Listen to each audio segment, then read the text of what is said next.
어떤 청년이 목사님께 와서 이런 질문을 합니다. 목사님, 왜 이 세상은 이렇게 참 불공평합니까? 하나님이 천지를 지으시고 또 지금도 살아계셔서 모든 만물 또 역사를 친히 주관하시고 이렇게 섭리하시는데 왜 이렇게 기아에 허덕이는 사람들이 많을까요?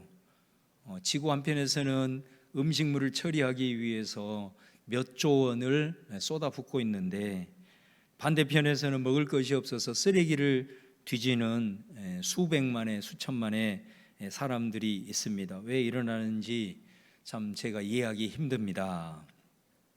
목사님이 그 얘기를 듣고 곰곰이 생각을 하다가 한마디를 툭 던집니다.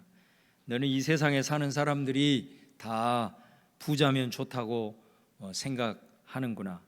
그런데 부자 100명을 모아놓고 10분만 대화를 해놓으면 그 부자 100명 가운데서도 스스로 가난하다고 얘기하는 사람들이 생기는 법이란다. 하나님의 나라는 모든 사람이 다 부자가 되는 것이 아니야. 도리어 하나님의 나라는 부자와 가난한 자가 공존하는 것이 하나님의 나라지. 그러면서 한 예를 드는 거예요. 천국은 음식을 먹을 때 사용하는 젓가락이 우리 팔 길이보다 길어. 그래서 자기가 음식을 집어서 자기 입으로 넣을 수가 없단다. 그러면 어떻게 음식을 먹을 수 있을까? 그렇죠? 내가 집어서 다른 사람을 먹여줘야만이 음식을 먹을 수 있는 곳이 바로 천국이란다. 이 메시지 의미가 뭐겠습니까? 천국을, 하나님의 나라를 생각할 때 물질적인 그런 기준으로만 판단하면 안 되고 오히려 가치가 중요하다는 거죠. 공존의 가치, 이게 하나님의 나라다. 공존을 위해서는 그럼 어떻게 해야 되느냐? 나눠야죠. 그리고 상대방을 배려해야죠. 구제해야죠. 이런 하나님의 나라, 이 공존의 가치, 이게 바로 하나님의 나라다라는 것을 말하고 있는 것입니다. 예수님께서 우리에게 주신 말씀 중에 다 보물과도 같은 말씀이지만 특별히 예수님을 믿고 그분을 따라가는 그런 제자들이 반드시 기억해야 될 보물과도 같은 말씀이 마태복음 5장, 6장, 7장에 나온 산상수훈입니다. 특별히 6장에 보면은 예수님이 우리에게 가르쳐 주신 기도가 있습니다. 주기도라 그러죠. 근데 그 기도의 내용 중에 우리의 의식주와 관련된 말씀이 있습니다. 그게 뭐냐면 오늘 우리에게 일용할 양식을 주시고 라는 말씀입니다. 여기서 일용할 양식이라고 하는 것은 헬라 원문을 직역을 해보면 생존에 필요한 양식이라는 뜻입니다. 그것을 하나님 앞에 구하라고 예수님이 가르치고 있는 것입니다. 그런데 여러분, 이 기도는 그래서 내가 먹고 남겨서 쌓아놓을 잉여물, 잉여 자산을 위해서 기도하라는 말이 절대로 아니라는 것을 여러분 기억하셔야 됩니다. 오늘 생존에 필요한 양식이기 때문에 그래서 이 기도는 매일매일 하나님 앞에 드려야 될 기도라는 것이죠. 우리가 자칫 이 말씀을 오해하면 예수님은 그럼 저축하지 말라는 건가? 저장하면서 살지 말라는 건가? 굉장히 비현실적인 말씀이네 이렇게 생각할 수 있지만 그렇지 않고 인간은 우리가 구원을 받았어도 마지막 날 예수님 재림에서 하나님의 나라가 완성되기 전까지는 어느 누구도 완벽할 수 없어요. 다 결핍을 경험하면서 살아갑니다. 그렇기 때문에 이 말씀은 매일매일 하나님을 전적으로 의지하면서 살아가라라는 그런 이제 말씀이 되는 거죠. 자, 이 말씀을 우리가 더 풍성하게 이해하기 위한 말씀이 구약에 보면 나와 있습니다. 구약에 보면 이스라엘 백성들이 광야 생활을 할 때 오늘 예수님께서 말씀하신 이 일용할 양식을 그들에게 주셨습니다. 그게 뭐냐면 광야 생활을 할 때 내리신 만나입니다. 만나. 그래서 이 만나는 어떤 그 법칙이 있느냐면 이 유효 기간이 하루입니다. 하루. 그래서 이 만나는 하늘에서 만나가 임해서 하루만 지나면 그 거두어 들인 것을 먹지 않고 남겼을 때는 하루만 지나면 다 썩어 없어지는 것입니다. 그래서 매일매일 그날 양식, 그날 먹을 만큼만 거두어야 합니다. 어떤 사람은 욕심껏 챙깁니다. 욕심껏 챙긴다는 게 뭐겠어요? 내일 안 내릴 수도 있으니, 그죠? 내일 것까지 거두는 것입니다. 여러분, 이 굉장히 중요한 건데요. 인간의 탐욕이 어디에서부터 생기는 줄 아십니까? 염려로부터 생긴다는 것입니다. 사람이 근심하고 염려하면 할수록 그만큼 탐욕의 사람으로 변화되어져 가는 것이죠. 그래서 잔뜩 내일 모레 것까지 이렇게 모아놨어요. 그랬는데 오늘 지나니 다 남겨있는 것이 썩어 버리더라는 거죠. 그래서 말씀에 뭐라고 얘기합니까? 많이 거둔다고 남지 않고 적게 거둔다고 부족하지 않다라고 말씀을 하죠. 그리고 우리 하나님께서 신명기 8장에 모세를 통해서 이렇게 말씀을 하죠. 이 만나를 너희들에게 내려주신 것은 사람이 떡으로만 사는 존재가 아니라 하나님의 입에서 나오는 말씀으로 산다라는 것을 가르쳐 주기 위함이다라고 말씀하죠. 하나님의 말씀에 순종하는 삶, 바로 그것이 하나님을 매일매일 의지하는 삶이 된다라는 것입니다. 여러분, 하나님이 뭐라고 말했죠? 하루 먹을 만큼만 거둬라. 이게 하나님의 말씀이라는 거예요. 내일에도 반드시 내릴 거니 내일 것 미리 염려하지 말고 내가 너에게 말한 것 하루 먹을 양식만 거두어 그 말씀 신뢰하고 순종하라는 거예요. 그러면 너에게는 부족함이 없이 살아갈 수 있을 것이다 라고 하는 거예요.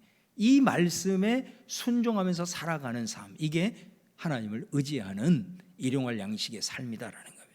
예수님께서 이 기도를 가르쳐 주시면서 내 생존에 필요한 양식을 주십시오 라고 말하지 않고 오늘 우리에게, 나가 아니라 우리에게 필요한 생존의 양식을 주세요 이렇게 기도하라고 하셨습니다.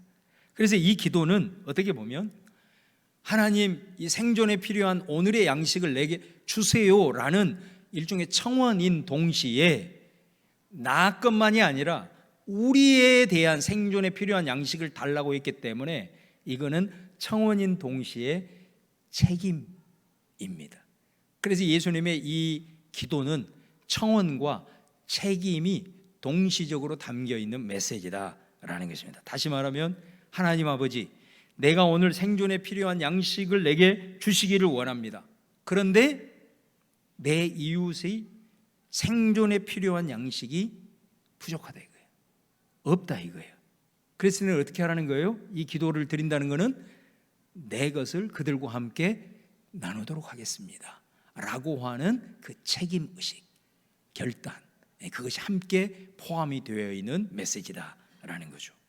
여러분, 사실 우리가 이 땅을 살아갈 때 존재하는 모든 인간이 누릴 수 있는 재화는 한정적입니다. 아무리 기술이 발달하고 과학이 발전해서 풍요로운 시대가 된다 하더라도 우리가 누릴 수 있는 재화는 한정적입니다. 그래서 내가 필요 이상의 것을 소비하고, 다시 말하면 예를 들어 사치라는 말을 하죠.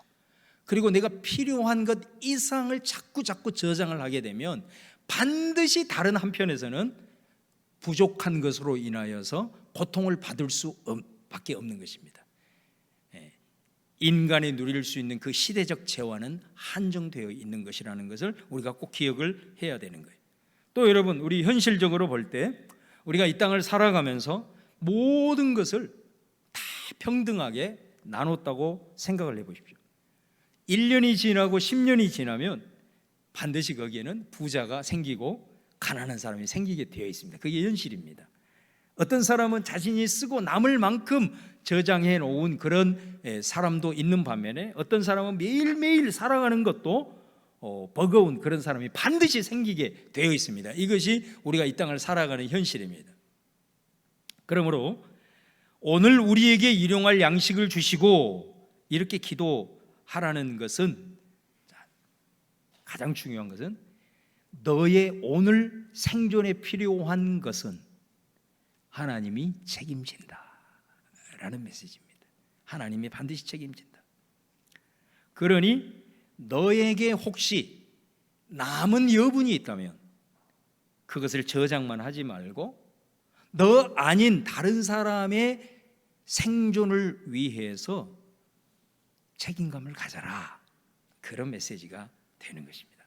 그래서 여러분 마태복음 6장 19절에서 20절 말씀해 보시면 주님이 이렇게 말씀하죠. 너희를 위하여 보물을 땅에 쌓아두지 말라. 거기는 좀과 동록이 해하며 도둑이 구멍을 뚫고 도둑질하느니라. 오직 너희를 위하여 보물을 하늘에 쌓아두라. 거기는 좀이나 동록이 해하지 못하며 도둑이 구멍을 뚫지도 못하고 도둑질도 못하느니라. 다른 사람을 위한 생존을 위한 그 책임감을 가질 때 그건 어떻게 나타날까요? 바로 그게 나눔이라는 거예요. 그게 구제라는 거예요. 보물을 땅에 쌓아두지 말고 하늘에 쌓아두라는 의미가 바로 이것이다라는 것입니다. 이 주기도를 말씀하시고 난 다음에 예수님께서 오늘 우리가 봉독한 말씀에서 다시 한번 이 내용을 반복하면서 강조를 하고 계시는 거죠. 사실 이 말씀은 너무나도 귀한 말씀입니다. 어찌 보면 예수님을 믿고 그분의 뒤를 따라가는 제자들에게 있어서 가장 중요한 핵심 가치가 아닌가 싶습니다. 자, 25절 26절을 다시 보시면, 그러므로 내가 너희에게 이르노니 목숨을 위하여 무엇을 먹을까 무엇을 마실까 몸을 위하여 무엇을 입을까 염려하지 말라. 목숨이 음식보다 중하지 아니하며 몸이 의복보다 중하지 아니하냐. 공중의 새를 보라. 심지도 않고 거두지도 않고 창고에 모아들이지도 아니하되 너희 하늘 아버지께서 기르시나니 너희는 이것들보다 귀하지 아니하냐. 여러분, 목숨을 위하여 먹을까 무엇을 마실까 무엇을 입을까, 이거는 의식주예요. 우리 인간이 살아가는 데 있어서 생계와 관련된 가장 기본적인 것이라고 할 수가 있습니다. 그런데 예수님은 이것에 대해서 염려하지 말라는 거예요.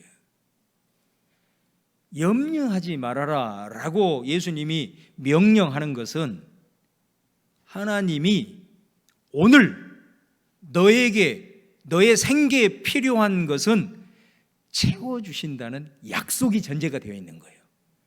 이것에 대한 약속, 하나님의 약속이 없다면 이 명령 할 수 없는 거죠.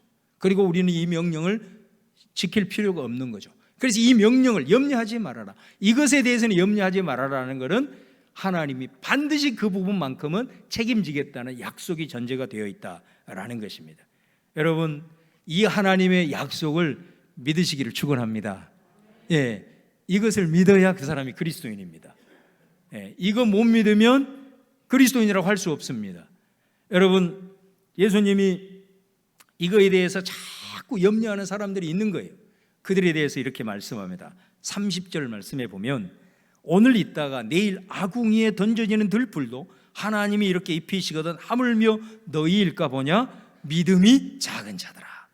예수님이 그렇게 말씀하시죠. 여러분, 우리는 하나님께서 천지를 창조하시고 또 그 천지 만물을 주관하실 뿐만 아니라 내 삶도 주관하심을 믿습니다. 여러분 다 믿으시죠? 예. 그런데요, 오늘 내 생존에 필요한 것들을 책임지신다는 것은 잘못 믿습니다. 희한합니다. 그게 성경에 나와 있는, 제가 설교 시간에 객관적으로 여러분들을 향하여 선포하는 말씀에는 다 아멘을 합니다. 그런데 그 내용이 내 삶의 현실의 문제 속에 적용이 되어질 때는 사람들이 안 믿습니다. 잘 안 믿으려고 합니다. 여러분, 만약에 그렇다면 내가 창조주 하나님을 믿고 그분이 섭리하신다는 것을 믿는다는 것은 여러분에게 어떤 의미예요? 그 믿음은 추상적인 거 아니겠어요? 전혀 내 현실과는 아무 상관없는 믿음인 거죠. 그런 하나님을 내가 믿고 있는 거죠. 다 허상인 겁니다. 내 현실의 문제 앞에서는 내 하나님의 말씀 나 신뢰하지 못하겠다. 이거는 분명히 내가 마땅히 누려야 할 특권을 놓치고 있는 그런 신앙에 불과하다라는 것입니다. 그러니까 여러분 이 믿음을 갖고 살아야 돼요. 예수 믿는 사람들은 오늘 내 생계에 필요한 양식은 어떤 방법으로든 하나님이 책임지신다. 믿음 갖고 사시기를 바랍니다. 여러분 이 믿음이 없으면 그때부터 염려를 달고 살기 시작합니다. 염려는 다른 곳에 있는 게 아닙니다. 이 믿음이 없음으로 인해서 그때부터 염려가 다가오기 시작을 하는 것입니다. 여러분 그리스도인에게는 염려가 다가와도 잠시 왔다가 떠나가야 됩니다. 이게 그리스도인의 삶입니다. 그런데 염려를 달고 산다. 내일 나는 뭘 먹고 살지? 하나님 믿지 못하는 거예요. 염려가 떠나지 않으니까 어떻게 되냐? 그 사람에게는 오늘이 없어집니다. 오늘 내가 먹고 마시고 우리 가족들과 함께 웃고 그리고 내 삶을 살아가면서 지켜주신 그런 것에 대한 감사가 상실됩니다. 염려가 많을수록 오늘이 없어지니 내일의 염려만 남게 되니까 항상 오늘을 불평불만으로 일관을 하는 것입니다. 왜? 그 사람에게는 오늘이 없으니까. 내일의 염려만 있으니까. 오늘을 돌아보면 조금만 여유를 가지고 내 삶을 반추해 보면 감사할 게 많거든요. 행복은 거기서 오는 거 아닙니까? 근데 내일의 염려만 있기 때문에 오늘이 없으니까 늘 오늘을 살아가면서 불평불만만 있는 거예요. 자, 내일의 염려를 하게 되니 이 사람은 오늘은 없어지고 내일을 위해서만 삶을 살게 됩니다. 내일을 위해서 오늘 어떻게 살아야 되겠어요? 쌓고 내일을 위해서 저장하는 것에만 온통 정신이 팔려 있는 것입니다. 여러분 이렇게 살면은요 이 굴레에서 벗어나기가 쉽지 않습니다. 평생 그렇게 살 가능성이 많습니다. 언제 깨닫느냐? 죽음의 직면에 보면 깨닫습니다. 내가 헛살았구나. 영원히 사는 것도 아닌데 죽으면서 아무것도 가져가지 못하는데 죽음의 직면에서야 그것을 깨닫습니다. 그럼 무슨 의미가 있어요? 오늘 이 말씀을 듣는 우리 성민의 모든 가족들은 인생을 살아가면서 하나님을 신앙하고 믿고 있는 저와 여러분은 그런 인생 살지 마십시오. 적어도 예수 그리스도인이 그렇게 산다면은 아까도 말씀드린 대로 우리에게는 어마어마한 특권을 가지고 있는데 그 특권을 한 번도 사용하지 못하고 일생을 마감하는 삶이 될 수가 있습니다. 31절 32절에 그러므로 염려에 이르기를 무엇을 먹을까 무엇을 마실까 무엇을 입을까 하지 말라. 이는 다 이방인들이 구하는 것이라. 너희 하늘 아버지께서 이 모든 것이 너희에게 있어야 할 줄 아신다. 방금 드린 내일을 위한 염려, 내일 내가 뭐를 먹어야 될지 무엇을 입어야 될지 이거는 이방인들이 구하는 것이래요. 다시 말하면 하나님의 존재를 모르는 사람들, 그런 사람들이 하는 염려라는 거죠. 하나님을 믿는 사람들, 하나님이 어떤 분인지 아는 사람들은 이런 고민해서는 안 된다. 와도 잠시 후에는 이 고민이 떠나가야 된다는 것입니다. 왜냐? 하나님은 내 아버지니까. 하나님은 적어도 아들인 내가 생존에 필요한 오늘의 양식은 내가 기도 안 해도 다 알고 계시니까. 여러분 자녀들이 진짜 필요한 것은 자녀가 얘기 안 해도 부모는 다 알고 있습니다. 자녀가 모르는 것이 뭔지 아세요? 필요한 것, 그 이상의 것들, 이거는 부모도 모릅니다. 그런데 진짜 자녀가 꼭 필요하다고 하는 것은 부모가 모를 리 없습니다. 인간의 부모도 그럴지언정 하늘 아버지께서 그러지 않겠느냐. 내가 생존에 필요한 오늘의 양식 하나님이 어떤 방법으로든 책임지신다. 그 하나님에 대한 믿음이 있다면 내일의 생존을 위해서 지나치게 염려하지 마라 할 필요 없다. 그거는 이방인들이 하는 거야. 그러면 우리 하나님을 믿는 그리스도인들은 그러면 어떻게 하라는 거죠? 그게 33절입니다. 이것은 걸어가다가도 누가 뒤에서 뒤통수를 탁 때리면 그런즉 너희는 먼저 그의 나라와 의를 구하라. 요 말이 입에서 나와야 됩니다. 그 정도로 우리가 살아가면서 이 말씀에 나와 있는 두 가지의 선택의 기로에서 우리는 항상 한 가지를 선택하면서 삽니다. 무엇이 우선순위냐라는 것을 우리는 선택하면서 살아갑니다. 그리스도인의 우선순위는 뭐냐면 하나님의 나라와 의입니다. 그러면 어떻게 하느냐? 내 필요, 내 오늘의 필요한 양식, 생계를 위한 양식을 구하지 않아도 다 아시는 그분께서 그것을 채워주신다는 오늘 약속이거든요. 근데 이것이 뒤집어지면 안 됩니다.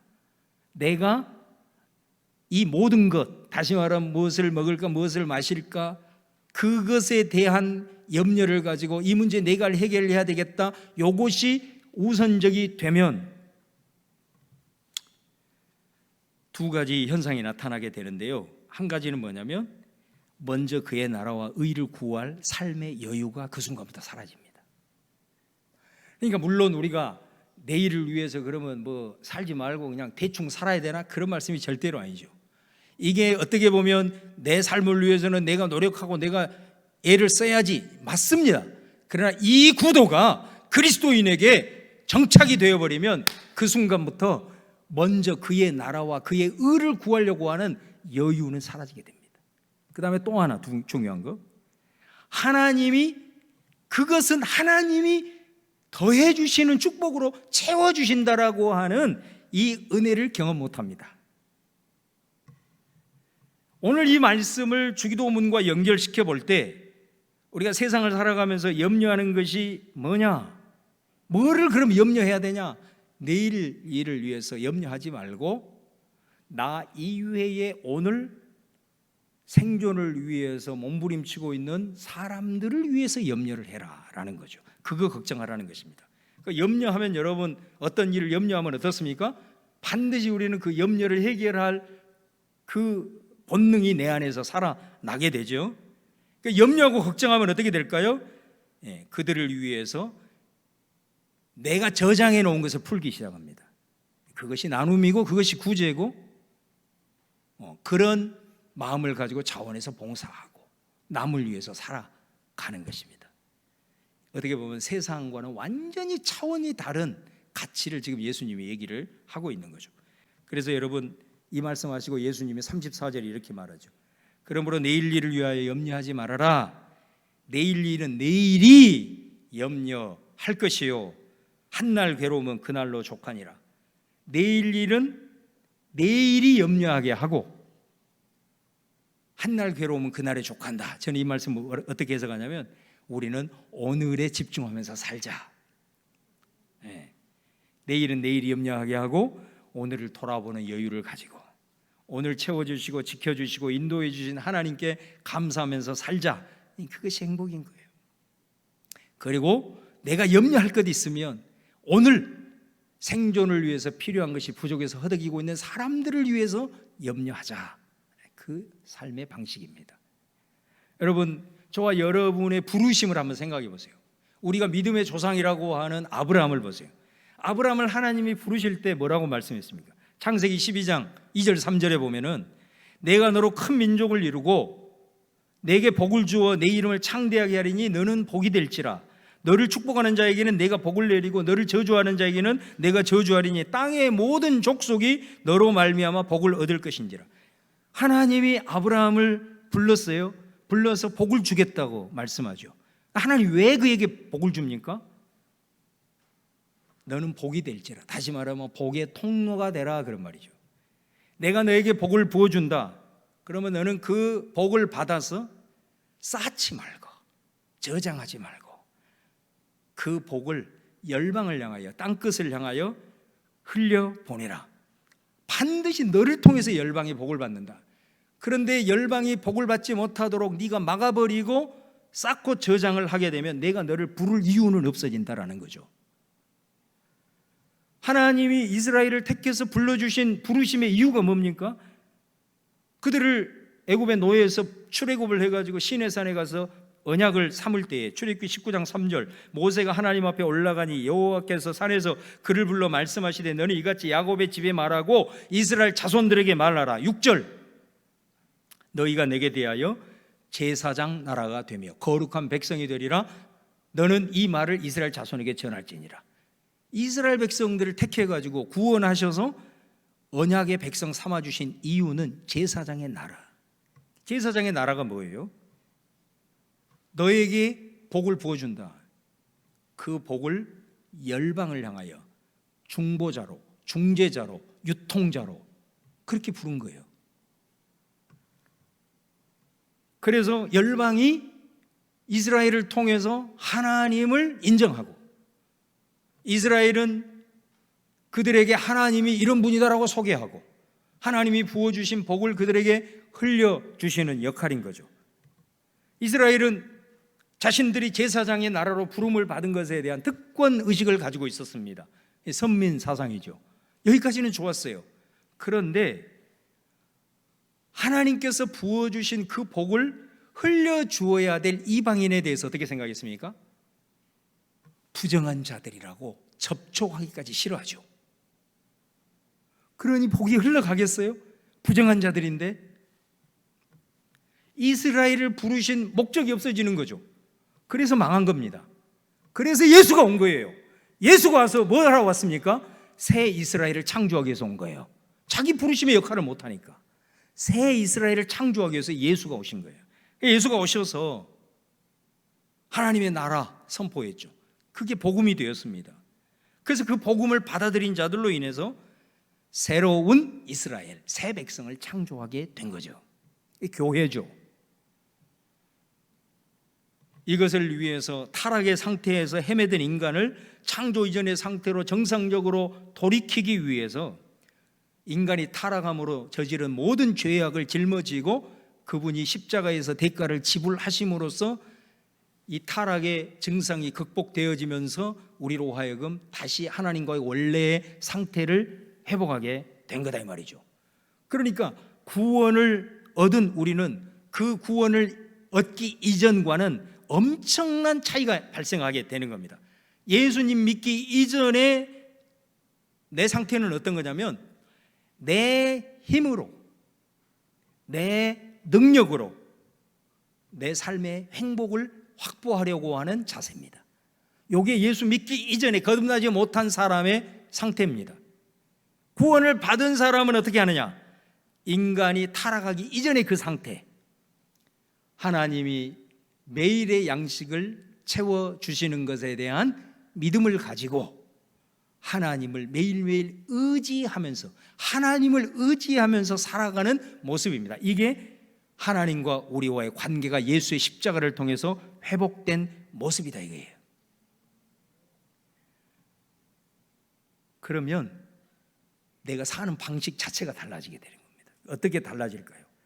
그래, 내 오늘 생존을 위한 양식은 아버지 하나님이 책임지신다는 것을 믿음으로 사는 겁니다. 오늘의 문제가 하나님으로 인하여 해결된다고 믿으면 내일을 염려하지 않습니다. 그것이 내가 하나님과의 관계가 회복된 모습이라는 거예요. 그럼 우리는 뭘 하냐? 오늘 생존을 위한 양식이 없는 자들을 위해서 염려하기 시작하고 그들에 대한 책임감을 갖기 시작한다는 것입니다. 그리고 그들을 향한 축복의 통로의 역할을 한다는 것입니다. 여러분, 하나님은 저와 여러분의 생계에 필요한 오늘의 양식 그분이 책임집니다. 그 이상의 것이 내게 주어졌다. 그러면 그거는 뭐냐면 그것을 생존을 위해서 고민하고 있는 힘들어하는 열방의 백성들을 향하여 흘려주라는 것입니다. 그것을 막힘없이 흘려보내주면 줄수록 하나님은 더 부어주십니다. 그리스도인이 부자 되는 방법이 이겁니다. 생존에 필요한 건 하나님이 알아서 책임져 주십니다. 그거 꼭 믿으시면서 사시기를 바랍니다. 예, 믿음대로 됩니다. 그런데 하나님이 생존에 필요한 양식 이외의 것을 내게 부어주신다. 그러면 오늘 우리에게 일용할 양식을 주시옵소서. 흘려줍니다. 하나님이 더 부어주시겠죠. 잘 흘려주니까 그렇게 해서 그리스도인이 부자가 되는 겁니다. 세상과 부자 되는 방식 자체가 다른 겁니다. 이 믿음이 통과해야 하나님이 세상을 향하여 흘려줄 수 있는 마음의 것들을 부어주신 것입니다. 이걸 꼭 여러분 기억하셔야 됩니다. 저는 오늘 적어도 이 말씀을 듣는 우리 사랑하는 성민의 가족들은 오늘 이 말씀 앞에 확실하게 구원받기 이전의 모습과 이후의 모습에 거듭나는 은혜가 여러분에게 있기를 주님의 이름으로 축원합니다. 여러분, 사실 우리가 드리는 헌금 다 그런 마음 가지고 하잖아요. 그렇습니다. 여러분, 내가 하나님 앞에 드리는 헌금, 아니면 내가 어떤 사람을 위해서 내가 불쌍한 사람을 위해 구제한다거나, 아니면 내가 나눈다거나, 혹은 내가 다른 사람을 위해서 봉사한다거나, 이 모든 것들이 이것을 가지고 이 사람을 전적으로 내가 책임질 수 없다 하더라도 그 하나님께서 부어주신 그 은혜를 가지고 마중물처럼 드리는 거죠. 그 책임감을 가지고 그 염려를 가지고 드리는 거죠. 그 마음을 가지고 우리 성도들이 헌금도 다 하실 거예요. 그렇게 하셔야 됩니다. 그런 마음 가지고. 여러분, 우리가 하루하루 사실 살아가는 삶을 우리는 당연한 것으로 생각할 때가 많습니다. 그렇지 않습니다. 조금만 돌아보면 여러분 하루하루의 삶은 기적의 연속입니다. 다시 말하면 우리 눈에 보이지 않아서 그러지, 여러분이 여러분의 삶을 지켜주시고 붙들어 주시고 세임 주시는 거, 이게 얼마나 하나님의 큰 은혜인지 모릅니다. 우리 눈에 안 보여서 그게 내 능력인 줄 알고 운이 좋아서 그런지를 아는데 그러지 않습니다. 하나님의 은혜입니다. 이거는 하나님 우리에게 주시는 복입니다. 여러분, 나의 일을 위해서 염려만 하고 땅에 쌓아놓기만 한다면, 아까 예수 말했잖아요.